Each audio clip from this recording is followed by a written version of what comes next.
بسم الله الرحمن الرحيم. الحمد لله رب العالمين، والصلاة والسلام على أشرف الأنبياء وخاتم المرسلين محمد وعلى آله وصحبه وسلم. ربنا هب لنا من لدنك رحمة وهيئ لنا من أمرنا رشدا. ربنا أرنا الحق حقا وارزقنا اتباعه وأرنا الباطل باطلا وارزقنا اجتنابه. ربنا اغفر لنا ولإخواننا الذين سبقونا بالإيمان ولا تجعل في قلوبنا غلا للذين آمنوا ربنا إنك رؤوف رحيم آمين. سرتا لخوای پەروەردگار دەپاڕێمەوە بۆ خاتری ناو سیفەتە بەرزەکانی خۆی عاقبەت خێرمان بکە و سەربەرز و سەرفرازی دنیا و قیامەتمان بکە و خوای پەروەردگار بە گەورەی و عەزەمەتی خۆی تاعات و عیبادەت و خواپەرستیەکانی هەموو لایەکمان قبول بکە. خوای پەروەردگار ڕۆژووی مانجی ڕەمەزان لە هەموو لایەکمان وەربگرێتن و خوای پەروەردگار بە گەورەی و عەزەمەتی خۆی دەروی خێر لە هەموو لایەکمان بکاتەوە. خوشکانی بەڕێز، برایانی ئازیز، پێم خۆشە زۆر بە کورتی چەند ئامۆژگاریەکی خۆم و ئێوەش بکەم. جارێ سوپاسی دڵسۆزی برایانی ئەنجومەن بە برایان و خوشکانەوە زۆر سوپاسیان دەکەین کە دڵسۆزی خەڵکی فەقیر و هەژار و یەتیم و نەدار بوون. بەڕاستی ئەوە جێی دەستخۆشیە و جێی ئەوەیە کە ئینسان دوعای خێریان بۆ بکاتن و تەشجیعیان بکاتن بۆی کە بەردەوام بن لەو کارە خێر و لەو کارە چاکەی کە دەستیان داوەتێ. و بە خۆتان ئاگادارن ئەو برایانەمان ئەتوانم بڵێم لە زۆربەی مناسەبەکان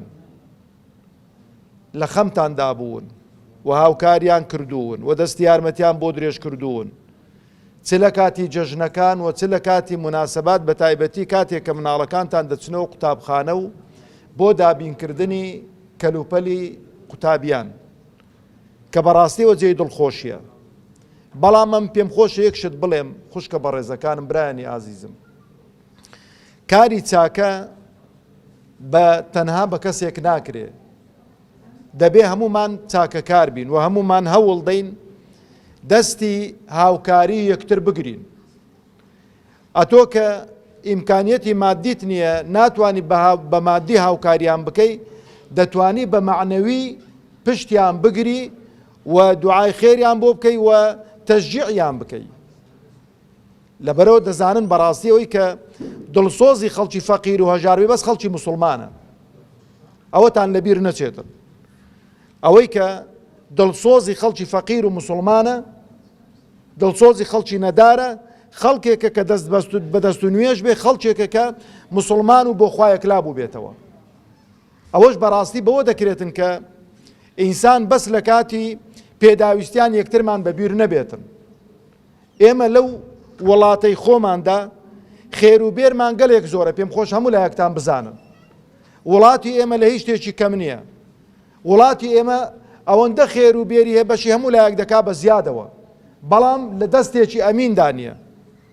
کە لە دەستێکی ئەمیندا نییە مەجبورین کە جەمعێکی ئاوە پارە لە خەڵکی دەوڵەمەند و خەڵکی خواپێدا وەربگرێتن، دەرۆزەتان بۆ بکاتن بۆی کە منداڵەکانتان محتاج نەبن، بۆی منداڵەکانتان لە ڕۆژی جەژندا چاو لە منداڵی دیکە نەکەن، بە زەیان بە خۆیان دانێتەوە، فرمێتیان بە چاو دانێتە خوارەوە.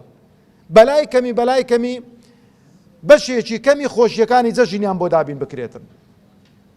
ئەوەش بە چ دەکرێت؟ بەڕاستی بەوە دەکرێت هەمومان بڕیار بدەین لە ناخی خۆماندا گۆڕانکاری بکەین.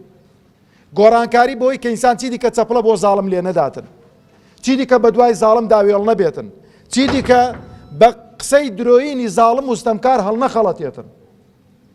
ئەمن گەلێک جار دەڵێم بەداخەوە ئەو خەڵکەی کە لە کوردستان خزمەتی دەکرێتن، ئەو خەڵکەی کە لە کوردستان خانی بۆ دروست دەکرێتن، ئەو خەڵکەی کە لە کوردستان معاشی فەقیرانەی بۆ بڕاوەتەوە، لە خەڵکی موسڵمان سوودمەندە، بەڵام چەپڵە بۆ کابرای زاڵم لێ دەداتن، لە بۆ کابرای زاڵم تەزویر دەکاتن.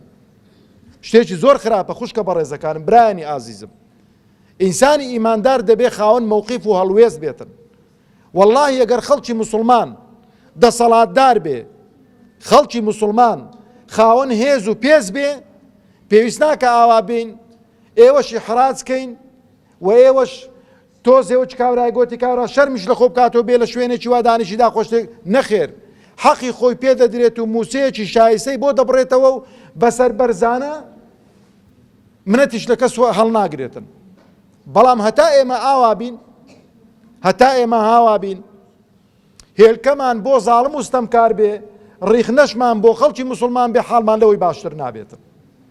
خوازیاریشم خوای پەروەردگار تەبارەک و تەعالا بەرچاومان ڕوونکە و قەناعەتیشم وایە ئەو خەڵکەی کە ئەمڕۆ خزمەت دەکرێت لەلایەن موسڵمانانەوە، هەم لە تەرەف کۆمەڵی ئیسلامی، هەم لە تەرەف بزوتنەوەی ئیسلامی، هەم لە تەرەف یەکگرتووی ئیسلامی، ئەگەر ئەو خەڵکە فەقیر و هەژارە خاوەن هەڵوێست و مەوقیف بێ، قەسەم بەذات و سیفاتی خوا وەزعمان باش دەبێتن.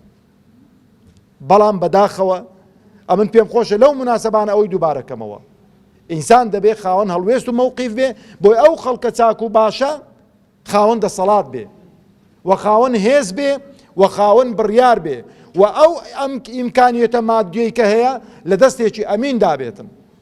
خوشکە بەڕێزەکانم، برایانی بەڕێزم، ئەو برا بەڕێزانەی کە ئێستا دەیان بینن کە هاوکارتان دەکەن کە خەڵک پارەیان وێ دەداتن، دەزانن یەک شت هۆکاریوە کە پارەکەی نابن، یەک شت هۆکارە کە پارەکەی نابن و با بڵێم گەندەڵی ناکەن و پارەکەی لە ماڵ و منداڵی خۆیان سەرف ناکەن، بەس ترسی خوایە. دەنا چێ مراقەبەیان دەکاتن؟ چێ ئاگای لێیانە؟ ئەمن ئاگادارم کە پارەی خۆشیان ئیمکانیەتی خۆشیان دەخەنە سەری بەس بۆ ئێوە بەختەوەرکەن. خوازیارم ئێوەش ئەو مووقیفانەتان لەبیر نەچێ و ئەو خەڵکانەی کە 4 ساڵ جارێک لە دەرکەتان دەدەن ئینسان ساویلکە نەبێ بە قسەکانیان هەڵ نەخەڵەتێتن، چکاوانە بەس لە 4 ساڵ یەک جار ئیشیان پێتانە، بەشدارتان کەن لە دزی و لە گەندەڵی و لە خراپەکاری خۆیان بە وعد و بەڵێنی درۆینە، بەڵام هیچ وعد و بەڵێنێکیان بۆ جێبەجێ نەکردوون. بەڵام ئەوانەی کە ئێستا دەیان بینن خزمەتتان دەکەن، ڕۆژێک لە ڕۆژان لە دەرگای خۆتان نەبینیون، ڕۆژێک لە ڕۆژان لە دەرگایان نەداون بڵێن کاکە ئیشمان پێتانە. لەبەرەوە ئێوەش خوازیارم هەم بۆ خۆتان هەم بۆ دەوروبەری خۆشتان خەڵکی ڕۆشنبیرکەنەوە، خەڵکی بەرچاویان ساغکەن و بەرچاویان ڕۆشنکەن بۆی کە بتوانین بە هەموو لایەکمان ئەو وڵاتەمان خێروبێری ئەو وڵاتەمان بۆ هەموو لایەکمان بێتن و هەموو لایەکمان لێی سوودمەند بین. خوای گەورە تەبارەک و تەعالا منداڵەکانتان ساڵحکە و منداڵەکانتان موفقکە و ئاخر قسەشم خوشکە بەڕێزەکانم بە تایبەتی و قسەم بۆ ئێوەیە، چکە پیاوەکان کەمتر لە ماڵەوەن. منداڵ نابێ ئینسان بەس لێی بخەوتێ لە بۆ جلوبەرجی جوان و بۆنی خۆش و پارە و ڕۆژانەی بداتێ. لەوەی گرنگتر ئەوەیە منداڵ فێری ئەخلاق و دینداری و مسلمانێتی بکرێتن. منداڵ ئەگەر مسلمان نەبوو، منداڵ ئەگەر بۆ خوا سوڵحاو نەبوو، نەبێ باشە پێم خۆشە بزانن. تەماشەکەن ئەگەر سوورەتی کەهفیشتان نەخوێن بێتەوە گوێتان لێ بۆ لە سوورەتی کەهف، ئەو پیاوە ساڵحی کە بەشێکی زۆری دەڵێن پێغەمبەری خوا بووە لەگەڵ موسا عەلەیهی سەڵات وسەلام، منداڵێکی گچکەی ساوا کە گچکەی هێشتانەکە گچکەیە تەمەنی بە 4-5 ساڵ بێ دەیکوژیتن.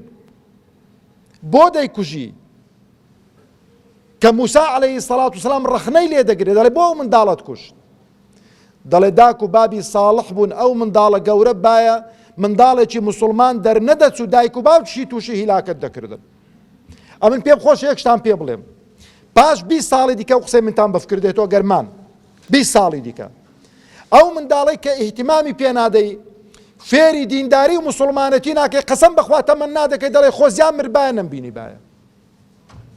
پەرژینێکی قایم بێ لە منداڵەکان، با بەسەر خۆشی بێتە ماڵەوە، با بچێتن لەگەڵ جیرانەکەی تەشقەڵەیەکت بۆ دروستکە، با بێتەوە 2 چەقوی وێکت بێ 2 چەقوی لە خەڵکیدا بێتن، با کچەکەت مەسەلەن لە دەرەوە بینی کەس نزانی لەگەڵ چێ ڕۆیی وە خوانە خواسە پەرژینێکی قایم بێ، ئەو کاتەیە ئەو قسەی برای خۆتان بەفکردێتەوە، دەڵێن وەڵڵاهی ڕاستی کرد. لە جلوبەرجی جوان و لە پێڵاوی چاک باشتر بۆ منداڵ پەروەردەی ئیسلامیە، پەروەردەکردنیەتی لەسەر حەڵاڵ و حەرام، پەروەردەکردنیەتی لەسەر ترسی خوا، پەروەردەکردنیەتی لەسەر ئەوەی کە فێریکەی لوقمەیەکی حەرام نەچێتە قورجی، فێریکەی کە ئیهتیمام بە کاتی خۆی بداتن.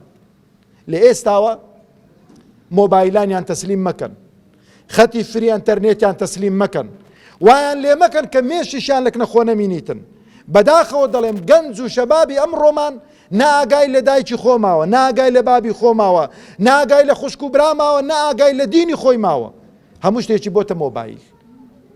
خوای گەورە عاقبەتمان خێر کاتن و دووبارە و سێبارە سوپاسی برایانی ئەنجومەن دەکەم و خوازیاریشم ئێوە ئەهلی وەفا بن لەگەڵیان هەر ئەوەندە دەڵێم.